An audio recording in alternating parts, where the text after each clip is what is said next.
Hey guys, welcome to the TechSource.tv. My name's Dan, and today we're taking a look at the Phantom 630 full tower case in white. Now you can get this also in black, and you also get it in gunmetal. This is more of the mid-range, mid-end, I'd say, of the Phantom series. You can also get the 820, which is the model up from it, and we reviewed that in gunmetal. If you want to check out that review, I'll put the link in the description. And as well as we reviewed the Phantom 410, and you can check out the review for that, and that will be in the description as well. So that's the kind of the range of the Phantom series right now as it stands. There's also the original Phantom too. But let's go ahead and take a look at what the latest Phantom has to offer.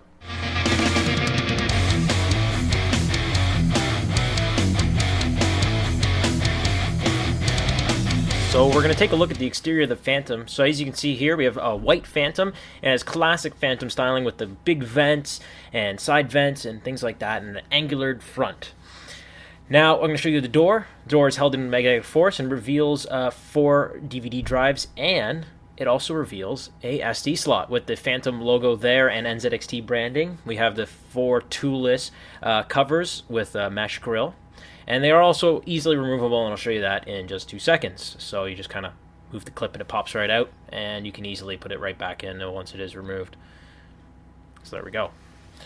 Next we have the removable dust filter too on the bottom of the case, and on top of that there's a actual dust filter on the intake 200mm fan as well once you remove the bezel. On the side of the case, as you can see, it's got a nice little window and a spot where the 200mm fan was installed, but I moved it to the top of the case. It looks really sharp, and I really like that. Moving on to the back of the case, we have where our shield plate gets installed. LEDs are actually built into the that whole area there, so it lights up your back shield. 9 PCI expansion slots, and as well extra ventilation beside them, and a regular ATX power supply does get installed. And ours actually looks really sharp with it, and we have an extra dust filter. So we're going to take a quick look at the top of the case here. As you can see, on this side of the case, we have our power button. Our this is our LEDs indicating the speeds of our fan. So this is the lowest speed, middle, high. This is our rear LED lights. So for the aisle shield plate, reset button. And in here we have some other LEDs as well. So hard drive indication, power LED, and all that. Hopping around to the other side, we have all our other usual suspects, our 2 USB 2.0s, our USB 3.0s, and our headphone and microphone jacks, along with lots of ventilation for our 2 installed 200mm fans, or you can do a few other fans, which I'll explain later. We're going to take a quick look at the inside of the case and go over all the cool features that are inside of it. So starting with just the overall aesthetic, as you can see, it has a white interior with black accents, which is very nice and very Phantom. Going along with we have a very basic build in here. We got a simple all-in-one water cooling solution, which is an NZXT X60. So as you can see, nice tubing it's got. It's got 140mm fans. It's a 2x140 system if you're not familiar with the X60. So it's bigger than any other system out there. It's actually the biggest all-in-one water cooling solution out there, and as in footprint-wise. As well as we have, a 140mm fan pre-installed in the back. You can do 120s. In the top of the case that you can't see actually, but they're in the top of the case, we have 2 200mm fans that were included with the case. And in the 200mm fan spots, they actually came with 2 dust filters that I took out. Because on an exiting air, you don't really need dust filters, but if you had them set up as intake fans for some reason, you got dust filters. As well as there was a side fan too. I took the side fan out and I put it at the top, and it had a dust filter as well. So we have 3 extra dust filters. That's really good to see. There's lots of dust filters on this case, so dust really does not get in this case. As well as there's a front intake fan that's a 200mm, and it has a dust filter as well. And as well as your bottom power supply and the bottom fan mounts at the bottom of the case have dust filters as well that are removable from the front and the back of the case and held in magnetically. Really, really awesome. So that covers all our fans and cooling. There's lots of places for fans to go and things like that as well. I just want to quickly note, underneath the hard drive tray, you can put a 2x120 rad or a 2x140 rad in the bottom. And in the front of the case, you could put a 200mm fan, or you could put 220mm fans or 240mm fans in the front of the case. So there's so many options for fans. And as well as in the top, as you already know, I have 2 200mm fans, 2 140mm fans, and you could do 220mm fans. So there's lots of options for fans. Every fan mount has options for tons of different fans. So really, it doesn't matter really what you got, it can fit in this case, which is really good. As well as for power supply compatibility, as you can see, we have an NZXT Hale 90 V2 1000 watt power supply. It's fully modular. It comes with a white casing that totally matches the Phantom perfectly, or any other white case out there, and matching all the accents and all that. So I really like it. It's a gold certified power supply. It works very well, and we'll have a review out for it shortly. And as you can see, since it's longer than a standard ATX power supply, but it uses standard ATX mounting, it fits in this case perfectly, and the case supports longer than normal power supplies. For this build, this power supply is totally overkill, and I would say maybe run a 750, maybe 650 tops for this build. You don't need 1,000 watts, but hey, we had it on hand. Anyways, moving on, here's the hard drive mounting system. As you can see, we got 2 different trays for where hard drives can mount on, and you can fit a total of 6 hard drives. Now you may be wondering, well, I only see 2 hard drives that can be mounted in this case. Well, it's a totally modular system, which is really awesome. So we have our one mounted system here. So this is one of our bays that you can put 1 hard drive in, and it's totally toolless for all of them. So basically, let me zoom out a little bit here so I can get it better in the shot. So basically, you take your hard drive, you're going to plop it in here, but first you have to bend these back, and then you clamp this down on your hard drive. Now, if you want to do a 2.5-inch drive, you're going to screw your 2.5-inch drive in there, slide it in. Maybe if I know if I can see what I'm doing. And there you go, goes in. And once you're done with your drive and you want it in, say you want it here, you can put it down here and put it on. Now the reason why that's not really going to fit on properly right now, because I put my 24-pin power cable right there, which was a dumb decision. So if I was to redo this case, I'd put it there or there. But you can slide it in here or down there. And as well, so that's only 3 drives. That's only 3 drives. And you can get your other 3 drive bays with this one. So this one has 3 drives built into it. So you got a 2, a 1, and as well as you have your 3 drive bay one. Now check out this one. This one actually has a fan mount system right on it, so that's really good. So you could put your 140 millimeter fan on it, or your 120 millimeter fan on it, and put that in your case. And you can also angle it, just like an NZXT Switch 810 and a Phantom 830 or 820, I mean. So that's really good, and they all slide in nicely and then secure in. I wouldn't doubt I didn't line that one up right. But they all secure in with thumb screws in the back from going around the back of the hard drive trays. Now, the awesome part about this is if you don't want these extra hard drive bays, you take them out, reduces on noise, and improves on airflow, which is the best part. So moving on up, as you can see, these are our DVD drive bays, and they are 100% toolless. But if you want, you can add additional screws down the side. How they work, you just basically flip those out, slide your drive in to where it lines up with the actual metal peg that comes out, close it down, and away it goes. Now you might notice that these are actually made out of metal and not plastic, which is very good. So this case actually has a pretty good lack of plastic on the inside for moving parts and things like that. The only real plastic is for your hard drive mounting system and the front panel with the door. Now, moving on, as you can see, the amazing cable management system with this case. We got rubber grommets all around, extra holes and things like that, and it's really good. So I want to show you guys one really cool feature about the motherboard tray that is not removable. Now, check this out. It's got an angle in it. You can tell that, see, this is coming out on an angle. Now, the reason why I think they did that is to give you more room where it really counts. You know, you got more room down to the bottom of the motherboard tray, and I'll show you that in a second when we flip around to the back. And you get more room where it really matters, as well as you can fit an extended ATX motherboard. So as you can see, you got 9 expansion slots, and you got the little extra screw holes for the extended ATX. You know, you can't fit XL ATX in here, but standard ATX and XL ATX is more than enough for a case of this stature.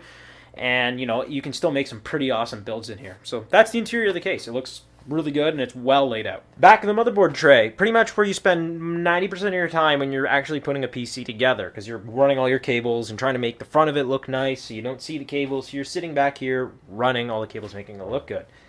Let's go over a few things. Main thing, CPU cutout. It's really big and is really easy to use, and it's got this kind of cool angular look. I really like that. We got the built-in fan controller here in the center. It's actually screwed in. And you can control up to 1, 2, 3, 4, 5, 6, 7, 8, 9, 10 fans with it. The power comes in from the top here. And it's just controlled easily on the top of the case, as I showed you earlier, with 3 different modes. So you control all your fans with one controller, which is really good. So it's a lot of fans, and it does provide enough power for some of the higher powered fans. You ain't gonna do anything like a Delta, but you can do like some higher RPM fans, like some like 1800 RPM sights, gentle typhoons. But anyways, let's move on. So with this case, you could put 2 SSDs in the back of the case. It's very easy to install. You literally just undo this thumb screw. The actual tray slides out. You put 4 screws into the bottom of your SSD or 2.5-inch drive. You slide it back on, put the screw in, they're done. I wouldn't recommend doing 2.5-inch drives because it may cause some vibrations, but you can do that. But you can. It's possible. But SSDs are most probably recommended for this application. Cable management for both drives is very nice because you got 2 holes right here, one grommeted and one not. As well as we have extra room down at the bottom of the actual motherboard tray. So the way this tray works, it's kind of like push in. So the actual tray itself, think of my hand, the actual tray, and this is like a normal tray would be just a single flat piece of steel. Well, the way this tray is actually, it's bent steel and it's angled, and that's actually really smart. And I haven't never seen this on any case before in a long time. So the way it works is, here's, say my hand's the center part, it's like pushed in like this, and then the rest of everything else is kind of like angled like that, and the bottom's like angled in. So what that gives you is more room for your cables, and more room for cables down here. So more room for these cables to run, which in turn makes it easier to close the side panel, and more room to put cables down there, in turn makes it easier to run the side cable, and put your side panel on, and as well as running more cables. So as you see, generally what I do to run all my hard drive cables is I run them all down here like this, as you would. And then I bundle up all the extra ones down to the bottom. And generally that has issues with some cases because they don't have enough room down in the bottom tray. There's actually like a good amount of room there's actually a tray. And there's tons of room here that I didn't even use. And now I'm dropping things. And there's just tons of room everywhere. It's a very roomy case. There's places to cable tie things down everywhere. And I think this is the best application I've ever seen. It's better than any other NZXT case that we've reviewed, especially for cable management, which is really good. So we got cable tie downs all the way down the side here. We got cable tie downs down here, all the way up here, all the way down here, and some we have none across here, but you can cable tie things down to this. I've cable tied things across here. It's just ridiculous. I've never seen them down here. Like generally there's some like maybe scattered around here, but they put them everywhere you can actually put them and where they would be usable. And I absolutely love them for that. NZXT did a great job and really thought out the back of this case. And everything's just well laid out. Even the cables that the case includes are all black. Very, very nice. So let's go ahead.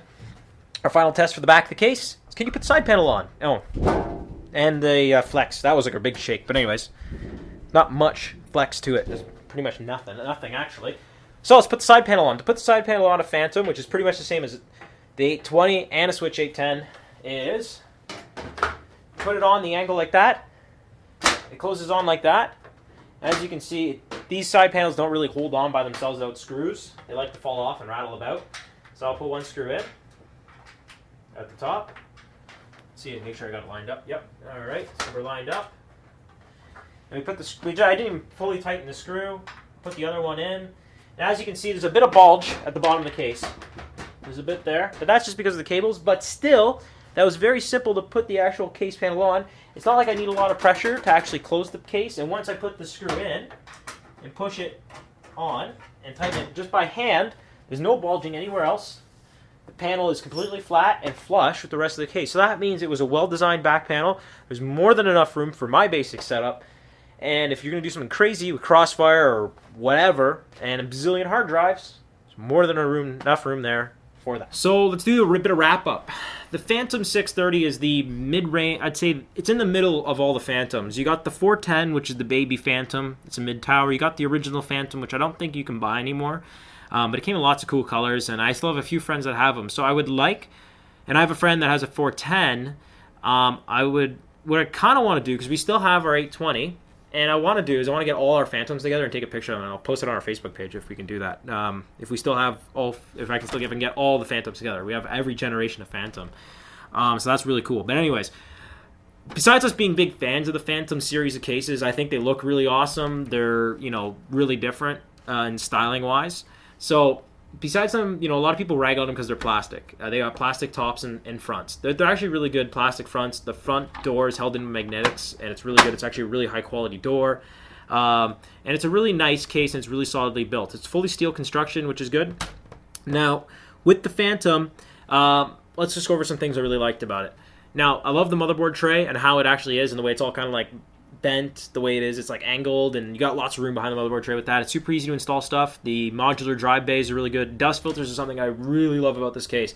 For the first time in a Phantom, you got an front intake dust filter. You got dust filters that go on the top of the case. You got a dust filter that goes on the side of the case. There's so many friggin' dust filters. It's ridiculous. It's more dust filters than I need. Like, as you can see, I took 3 of them out. Like, I don't need all these dust filters, but if you had them all in, this would probably be a dust-proof PC-ish. You'll still always get dust, but you'll pretty much be dust-free with this in there. So that's really good. And there's also ones on the bottom, and so much fan support and water cooling support in this case with like rads on the top, and you can do a rad on the front. If you go to NZXT's website, you can see like pictures. They got ones that are like all done up with crazy water cooling setups, which is really awesome. And it's got an awesome fan controller that can hold up to 10 fans, 30 watts per channel, which is amazing. And that's really good. It got 3 different modes for that. It's just overall, it's a really solid case, and I really like it. Comparing it to the other Phantoms, it's my most favorite Phantom. I like it more than the 820. I think it's a better value at $200, supposed to being $250. It just makes it a little bit cheaper.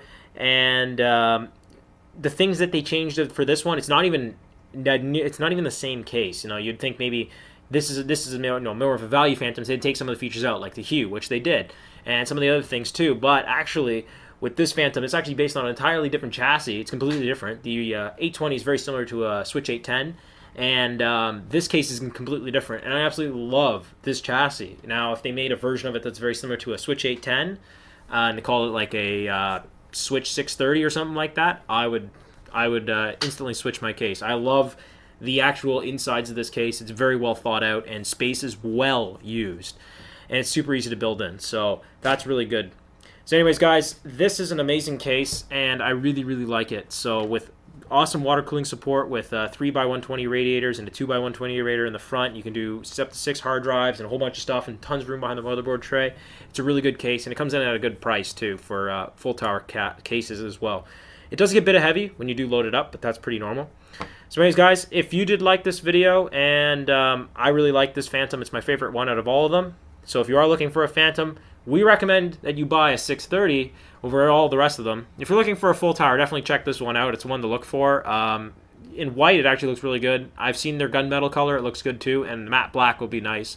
Compared to the gloss black really loves fingerprints. So you definitely kind of want to stay away from that if you don't like cleaning your PC all the time.